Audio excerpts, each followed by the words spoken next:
老气也有吧？快整了！喝完乡下质量的米酒，这个季节在太阳下玩一棵松树是最惬意的事情。这是一棵黑松，生长在南方的黑松，没有北方黑松那么硬朗和干硬，但这个松出枝比较密集，过渡也比较自然。今天只对这个黑松做一个基本的定型，对它进行造型上棚是以后的事。玩松玩的是耐心和时间。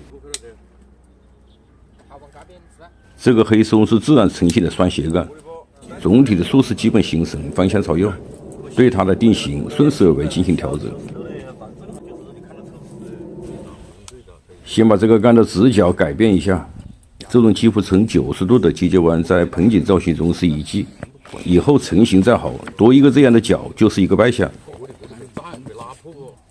像这种角度小于90度往上抬是抬不了的，只能把它往下压。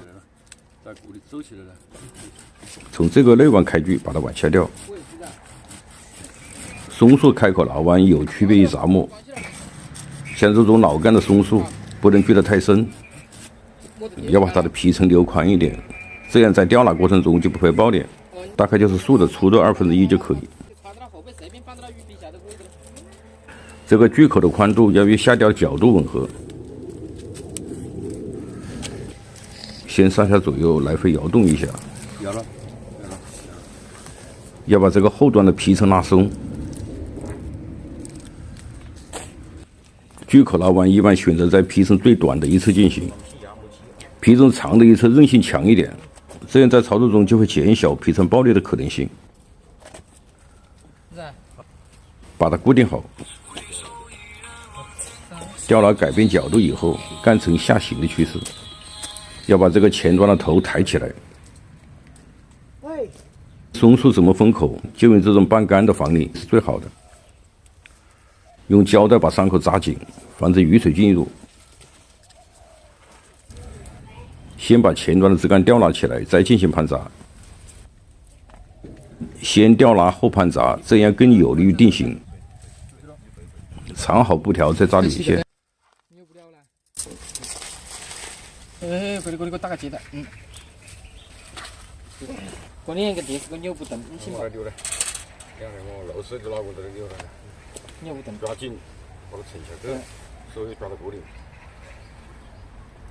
我扭不得了。盆景攀扎定型主要以扭力改变它的方向。扭势使枝干纵向受力，这样增加它的皮层长度，对它进行定型时减小它的折断可能性。在盆景定型操作时，攀扎的方法得当，整个操作过程就变得简单了。对呀，过着最好的。好，你伸开。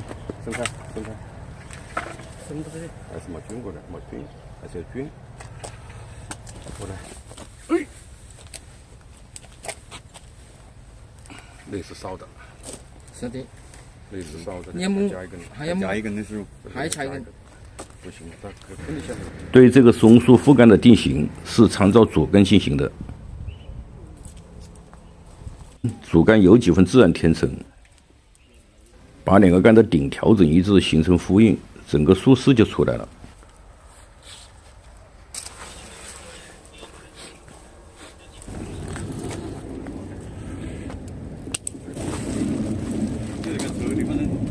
要得的，搞大一点松的了。过度没太大的了，过度大的等下那树会散开去。用这个侧子做顶，就有了过渡。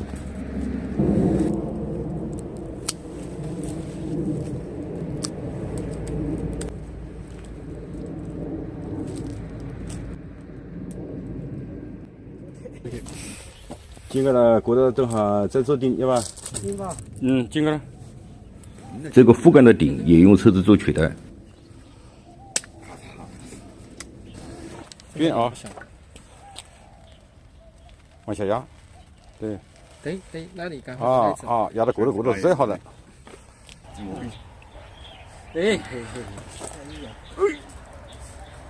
对盆景的接顶，最好不要一杆到顶，要多利用这些侧枝，扭来扭去没有拐点，即使有了过渡，看上去也不自然。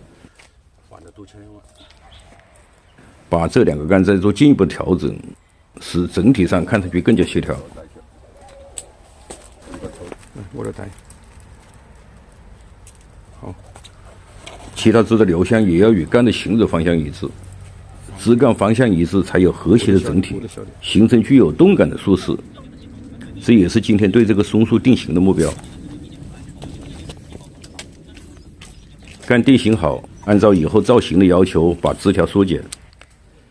主要的目的是避芽，把芽憋到位，这个松树才能最后造型上棚。好了，今天就聊到这里，我是三七龙茶，感谢您的收看，下期见。